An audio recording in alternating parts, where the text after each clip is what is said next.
A super creamy and really delicious first course. This pasta with chickpeas will have you head over heels. Let's start with a nice sauté. Add oil to the pan along with celery, carrot, and onion. Let the sauté sweat a bit, but keep mixing.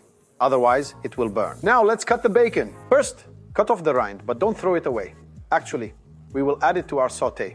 The rest of the bacon should be cut into thin strips. And let's add the bacon in as well. Allow that to get nice and browned. And flavor it with a bit of chopped rosemary. Let it cook for a few minutes. When the bacon is well browned, deglaze with some white wine. The alcohol has evaporated, so let's add the pre-cooked chickpeas. Season with salt and pepper. We'll add a hint of red to our pasta and chickpeas with some tomato puree. Now let it simmer for 15 minutes. Since the sauce is almost ready, we can throw in the pasta.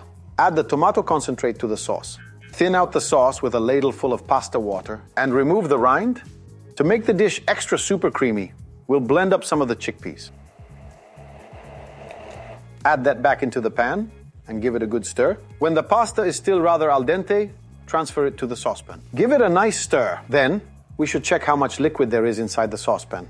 In case it needs some more, we can add some. It's all ready, so let's plate it. It's just missing some chopped rosemary. And the indispensable black pepper, and the dish is ready. You guys, what an aroma. Let's taste it. It's so creamy. Oh. It's incredible. Bravo, man. Try making it. Ciao.